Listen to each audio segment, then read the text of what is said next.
Let me tell you about a pivotal moment in Steve Jobs' life that illustrates the idea of connecting the dots. He dropped out of Reed College after just 6 months, but he stayed around as a drop-in for another 18 months before he really moved on. So, why did he make that choice?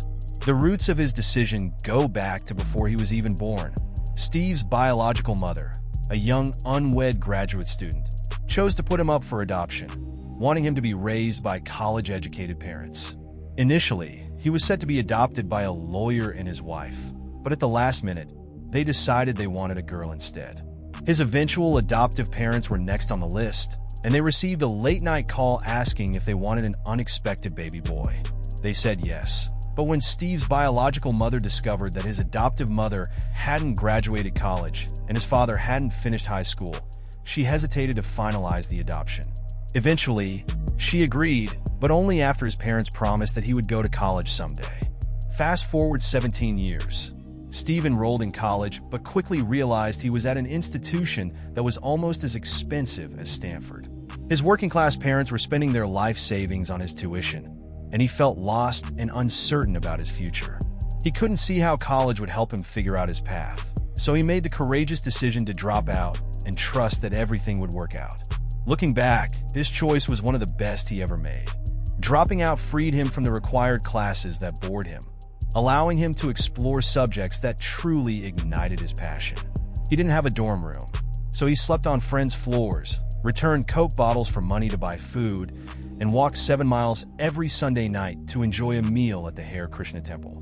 Despite the challenges, he loved this unconventional lifestyle. One of the most significant experiences during this time was when he decided to take a calligraphy class at Reed. At the moment, it seemed irrelevant to his future, but he learned about different typefaces, spacing, and what makes great typography. Fast forward 10 years, when Steve was designing the first Macintosh computer. All that knowledge came rushing back to him, and he insisted on incorporating beautiful typography into the Mac. It became the first computer with multiple typefaces and proportionally spaced fonts, setting a standard for personal computers everywhere. Looking back, Steve saw how those seemingly disconnected dots in his life connected to shape his future. But at the time, it was impossible for him to see how everything would unfold. The lesson? You can only connect the dots by looking backward. So, you have to trust that the dots will connect in your life, whether you call it intuition, destiny, or karma. This belief guided Steve throughout his journey and made all the difference. The second story of Steve Jobs revolves around love and loss. He was fortunate to discover his passion early in life. At just 20 years old, he and Steve Wozniak started Apple in his parents' garage. They worked tirelessly, and within 10 years, Apple transformed from a small operation into a $2 billion company with over 4,000 employees.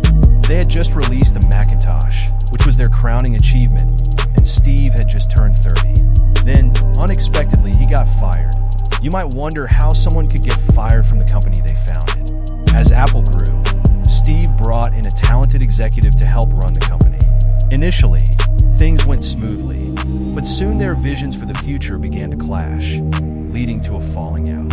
Ultimately, the board of directors sided with the new executive, and Steve found himself out of the company he had dedicated his life to. This was a devastating blow for him. He felt like he had let down the previous generation of entrepreneurs, as if he had dropped the baton being passed to him. For several months, he struggled with feelings of failure and even contemplated leaving Silicon Valley altogether. However, as time went on, he realized something profound. He still loved what he did. The upheaval at Apple hadn't changed that passion one bit. Although he felt rejected, he still had a deep love for his work. So, Steve made the courageous decision to start over. He didn't see it at the time, but getting fired from Apple would turn out to be one of the best things that ever happened to him. The pressure of success was lifted, and he embraced the freedom that came with being a beginner again. This period marked one of the most creative phases of his life. In the following 5 years, he founded a new company called Next and another called Pixar. During this time, he also fell in love with an incredible woman who would eventually become his wife. Pixar went on to create the world's first computer-animated feature film, Toy Story, and it became the most successful animation studio in the world. In an incredible little twist, Apple later acquired Next, allowing Steve to return to the company and contribute to its revival with the groundbreaking technology developed at Next. He also built a wonderful family with Lorraine. Steve was convinced that none of this would have happened if he hadn't been fired from Apple. While it was a tough lesson to learn, he recognized it as necessary for his growth. He famously said that sometimes life hits you with a brick. Don't lose faith. What kept him going was his love for what he did. He encouraged everyone to find what they love, whether it's in work or in relationships. Your work will occupy a significant part of your life, and the only way to feel truly satisfied is to do work you believe is meaningful. The key to doing great work is to love what you do. If you haven't found that passion yet, keep searching. Don't settle. Like any great relationship, when you find it, it just gets better over time. So, keep looking until you find what you love. Don't settle for anything less. The third story of Steve Jobs centers on a profound reflection on death. When he was 17, he came across a quote that resonated deeply with him. If you live each day as if it were your last, someday you'll most certainly be right. This quote stuck with him.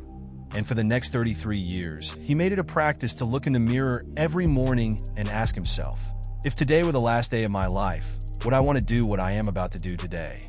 If the answer was no for too many days in a row, he knew it was time to make a change. Steve believed that remembering death was the most important tool for making significant life choices.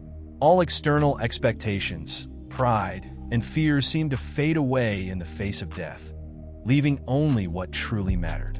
He noted that recognizing your mortality helps you avoid the trap of thinking you have something to lose, because, in reality, you are already naked.